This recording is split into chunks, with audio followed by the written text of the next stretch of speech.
So what is today's episode about?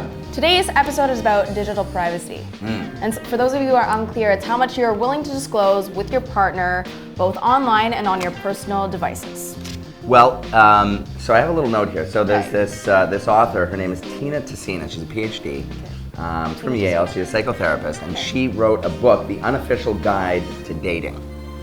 And in this book, she talks about sort of password sharing. And she says there's no sort of black and white rule to when it's the right time to share, and is it a week, is it a month, is it a year, all this different stuff. And she says the closest approximation to the way we feel about passwords is the way we feel about money. Wow, that's interesting. And so if you're comfortable sort of giving your boyfriend your money.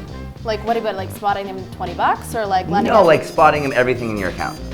Wow, all right. So how comfortable you are doing that is effectively how comfortable you are sharing your password. Okay. Now, being that I have $20 in my bank account, it would be as though I was spotting my girlfriend $20. Okay. So which it's like means the I'm radio. perfectly happy to share my password with my girlfriend.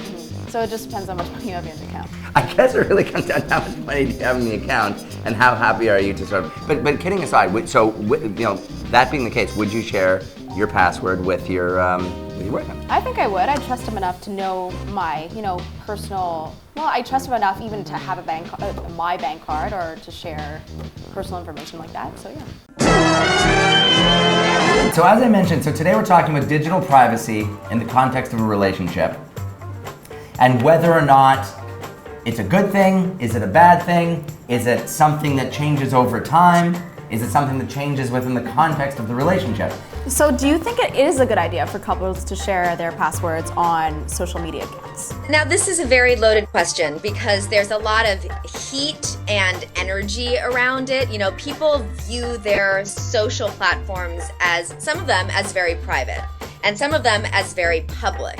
Sometimes they can also be used as dating sites. I was actually just interviewing a guy who's on Dancing with the Stars, and he was saying that oftentimes Instagram is a dating site for him and for a lot of other celebrities. I heard that Neve from the show Catfish started dating someone because they were DMing each other on their social platforms. So there is a lot around the social platform. When you are dating someone, if you're in a serious, committed, monogamous relationship, having a lock on your phone can create a little bit of distrust. That being said, I have a lock on my phone, and it's not because I don't want the person I'm dating to look at my stuff. It's because I don't want someone to pick up my phone and go in and see everything that's in there. So oftentimes it's very personal. If you are nervous about your partner looking at your phone, then that might be a red flag. So if you're with someone and they're like, oh no, don't look at my phone. Wait, don't. Someone texted, I'll call them back later. Well, okay, so that's interesting because, and I'd like to focus on that for a moment, because, the presumption of a password, it sounds like, is tantamount to having some incriminating activity. What if you are, a private person, everything is above board, there's nothing, no dalliances, no social dalliances occurring, you would just rather not, share necessarily everything. Can one exist with the other? Or must it be, Is there like a healthy balance? One can exist with the other. It can also bring up questions and insecurities. It's oftentimes based on your history. If you have been with someone who has cheated, or if you have cheated in the past, it might make you question the person that you're with now. So it really is about conversation and communication. I dated someone who watched me open my phone, saw me put in my password, and then every time I looked away, he would pick up my phone and check it and go into my texts and make assumptions of the phone calls, the texts, whatever the exchanges were. That amount of distrust made me distrust him. I was above board. It made me question if he was above board.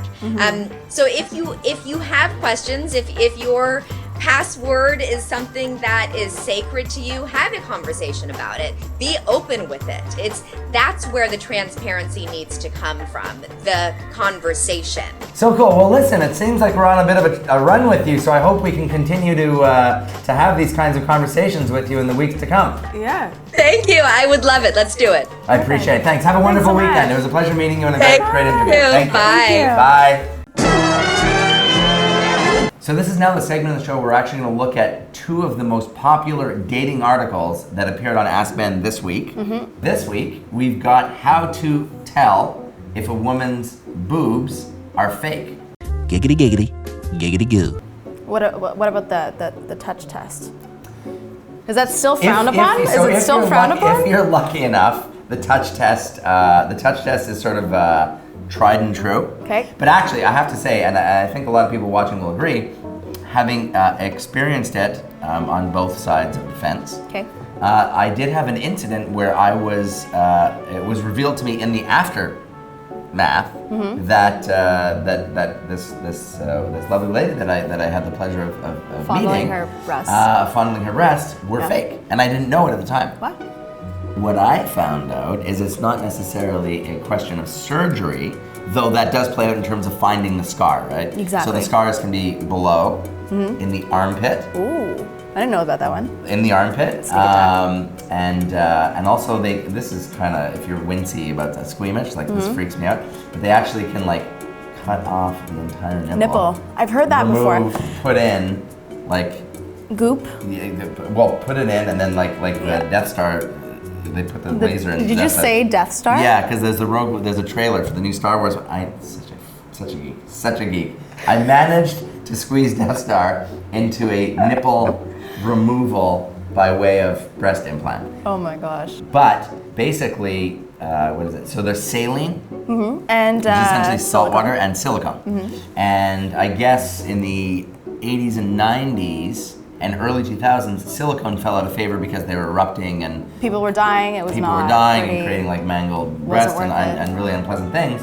But I guess with new medical technology or whatever it is, the safety of silicone has improved tremendously and has come back into favor.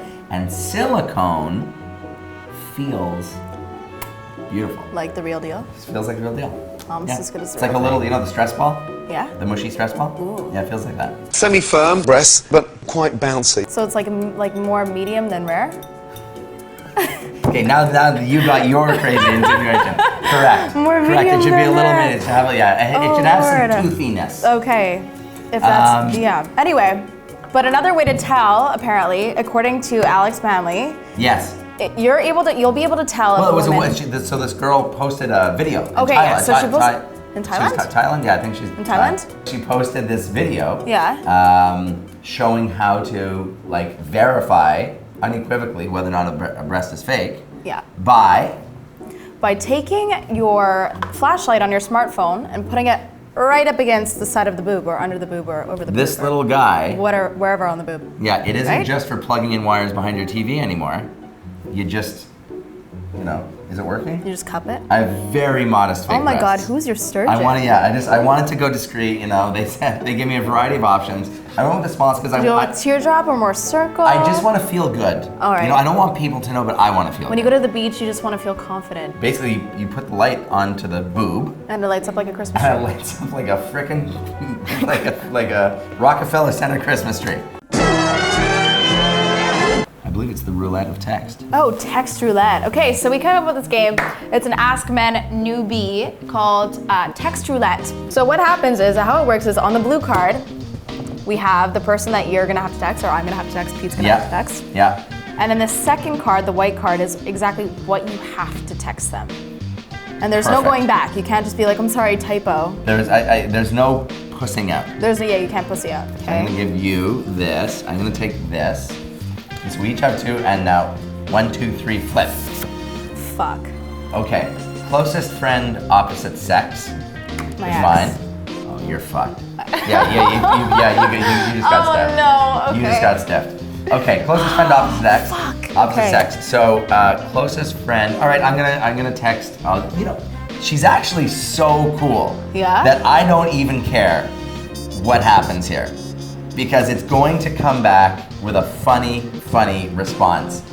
Okay, I might have spoken a little too soon. So, what does it say here? I shat my pants at work. Can you bring me a clean pair? Now, the funny thing about this is that I've known this girl, Adriana, Okay. for like 20 years. And honestly, Is she gonna show up here she's in gonna like 20 think minutes? it's real. Yeah, like she's not gonna be like, oh, this is a practical. She's gonna be like, again? Kind of like it's gonna be like one of those things. All right, so here we go. I'm gonna text right now. I'm texting right now. So I write for, like, I can't even like finesse the language to be more us. It's like, we will see what this text roulette brings us. Oh no. Now, Oh my god. flip it, mofo. Oh fuck my See, life. here we go, here we All go. right. That's so good. Okay, so go. Okay. I lost my ring doing freaky butt stuff last night. How do I get it back? Amazing. That is amazing. I have to tell you, you can't really see sort of her fingers in motion, but she really flows like a synchronized swimmer on your texting. It's like a, I can't believe I just sent him this message. All right. I think he's golfing with his mom. So Oh, that's true. He did mention that. Yeah. Anyway. Okay, so That's we are really going to, fucked. through the magic of post-production, come back to this in, what is it, 10, 15 minutes? Whenever Whenever I see the three, culprits. when I see the three, I'm just glad that I didn't have to text my dad. Like at least I can explain the situation over a couple of drinks later on. It's gonna It's just happen. like It's gonna be fuck. in the next. Tinder fail of the week. We have one Derek. Do the honors. So do you want to be Derek or should I be Derek? Well, I think you should. I think you've got Derek on lockdown. I have Derek in my DNA anyway. Yeah. I think. Anyway, I think hi you're Derek. good. I think you're good as the Derek. Anyway, so you're like my pinky toe. I'm gonna bang you on my coffee table later. Oh, cool. You're like my pinky toe in that you're completely useless, irrelevant, and evolution will probs be weeding you out sooner than later. It's rough. But she's witty. Like this would be cool. I feel like this could go somewhere. But do you think? I'm gonna take back what I just said because maybe it's a Tinder win. Is it? Fuck! Did we just fuck up the Tinderception? segment? I think it's Tinderception. I think it might have been like a really funny repartee, and these are like totally clever, handsome, beautiful people that are gonna pinky bang tonight. Derek, if you are watching, please comment below so that we can have you live.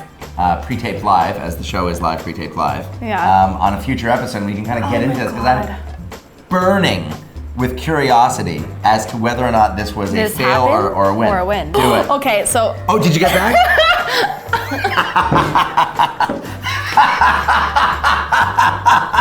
So my ex finally texted me back. So my poor ex goes, "What?" And he this is the whole scenario. He posted a picture this morning. He's golfing with his mom. It's a beautiful day. I just sent him a text. If you're just tuning in now, saying, "I lost my ring doing freaky butt stuff last night. How do I get it back?" And he goes, "What the fuck? What?"